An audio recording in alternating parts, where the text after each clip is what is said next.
Namaste everyone. Mahati Wellness welcomes you to this series on Maharishi Patanjali's Yoga Sutras. Today we are looking at Sutra 1.30. In the previous sutras, Maharishi Patanjali described how devotion to Ishvara brings clarity and freedom from inner disturbances. Challenges naturally arise, obstacles that disturb concentration and weaken resolve. In Sutra 1.30, Maharishi Patanjali explains what these obstacles are. The sutra is Vyadhi Istyan Samshay Pramad Alasya Avirati Bhranti Darshan Alabd Bhumikatva Anavasthitattvani Chatta Vikshepa.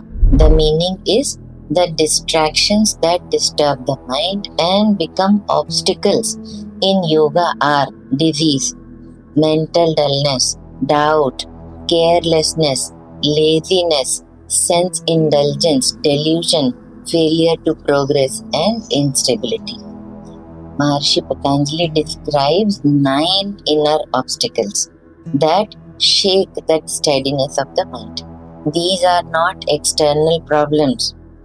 They rise from within our own chitta and pull us away from the path. The first is Vyadhi, illness of the body, which weakens energy and focus.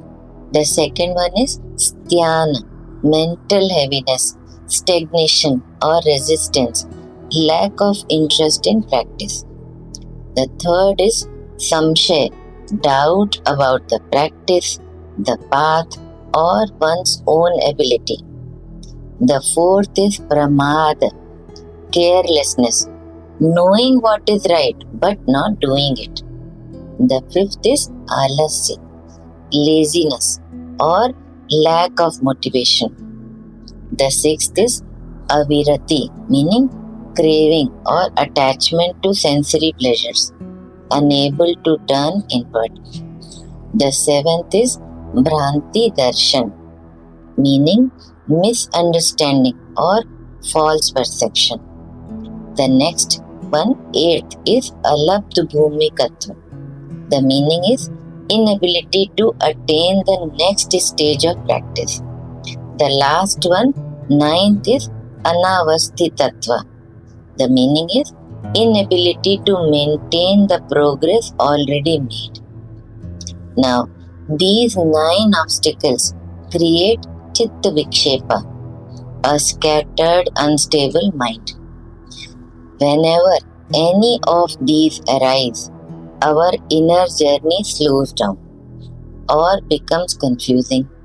Maharishi Patanjali lists them so that we can recognize, understand, and gently work through them. Imagine you are trying to steady a lamp in the wind.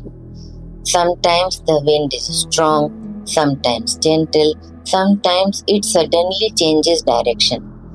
These 9 obstacles are like different kinds of winds. Illness is one kind, laziness another, doubt yet another. If you don't protect the lamp, the flame flickers constantly. But if you understand the winds and shield the flame with awareness, the light becomes steady. This sutra is important because it tells us obstacles do not mean failure.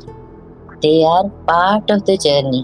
Every sincere seeker experiences at least some of these challenges. By identifying them early, we learn how to navigate them and return to steadiness. This sutra also prepares us for the next teachings, where Maharishi Patanjali explains the symptoms of a distracted mind and the solutions to overcome these obstacles. You may reflect on which of these 9 obstacles appear most often in your life. When your mind feels disturbed, can you recognize which wind or which obstacle is blowing? Can you meet your obstacles with patience instead of judgment?